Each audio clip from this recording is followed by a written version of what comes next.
Check. It's rolling. Action. Guys, T-Fit here with Fit Bully TV. We just had a mishap, but we're going to talk about corrective work now. As I said in the other one, we get two major questions. Feeding, I do at least, and behavior. If you're on this channel, you must have a hoodlum like we do, and like I do. Matter of fact, I got 3 Or they hoodlums. just like dogs. That too. That too. That too. I had to think about it, but then someone just on my live said, man, I watch yourself, I don't even got dogs. We get that probably more than we running more people with no dogs that watch what we do than got dogs. Yep. But Stan learned a lot about behavior and corrective behavior early on through this dog Boots, and Boots helped correct his behavior because he cannot treat Boot like a pit bull, American bully, Rottweiler, Staffordshire Terrier, American Staffordshire Terrier, a bull mat. He just can't do it, right? Mm-hmm. So it gives you a new skill in terms of communicating with a dog who needs direction and wants to be guided. The dogs we own, if you have a pit bull, American bully, any of those breeds, they don't really want to be guided. Ego and them bust right out. If I let them out right, they busting right out the door. They ain't asking you nothing. They got no interest in following direction. They see something, they own it. Especially if it's a toy that they're familiar with. They know time frames, they got a good schedule, but they not paying attention, not to me at least. So, Stan, what is it, what are the tools you need first to be able to correct a dog, and then walk them through the best process to managing a dog who's a hoodlum and how to correct it? That's a mouthful right there. Well, take your time. And we're actually going to go back because Boot is a product of me learning from Oakley.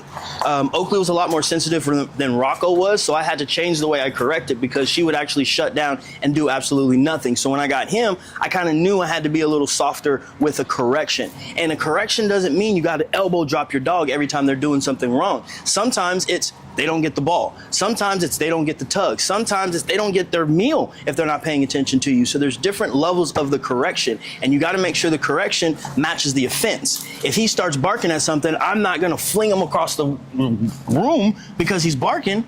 But if he goes and bites somebody, now that's something completely different. So you got to make sure the correction matches the offense. So when do you give a dog 5 to life? No, I'm playing with you. Hey, what did it say? You a 3-time loser. I'm playing. So, you know, what I enjoyed about Stan when I first met him, as we get back into this episode, was he didn't use a lot of tools. The zapper, you got your prong collar. He didn't overly do the leash thing. Now, again, we're not against any of these tools, especially when you're dealing with a 5-star idiot.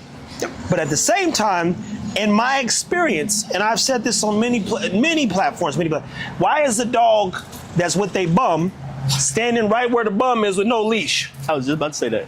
You go, well, what he train? I'm about 100% sure he didn't go to training class, training school. The dog just want to be wherever the man is. Yep. With time, love, energy, and effort, you'd be like, is cars running every highway, and that dog ain't left the bum side once, and he unfazed by the cars. Yep. Follow that joker everywhere. You seen John Wick.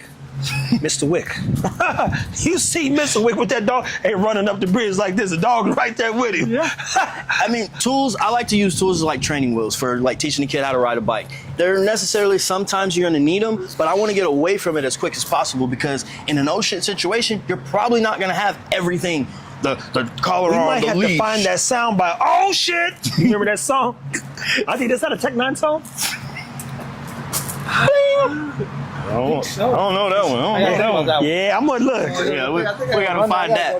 Go find that one. But again, I want to get away from them as quick as possible because in a real situation, you may not have those things. So what you're saying is time is the best tool. Oh, facts. But people want to expedite the process by using these tools and stuff. And just like going on America's Top Dog with Rocco, they were like, no prong collars, no e-collars, and everybody's like, oh my God, my dog won't work. And I'm like, shit, hey, come on, buddy, you ready? Let's go. And we had one of the fastest times. And it's because the dog, again, want to be where Stan is, and Stan knew that Rocco don't like water, but he said, damn, if I jump in here, he probably will. Point is this, people, dogs are time sensitive.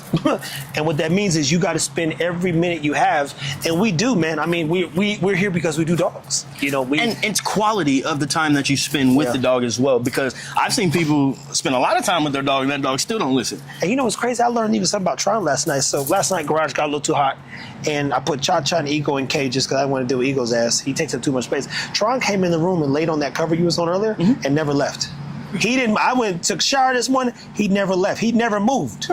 He was on that thing, and I didn't tell him to go there. Was it after he was swimming? No. So he wasn't tired? No. He was just like, oh, I think this is a nice spot. Never got on the bed.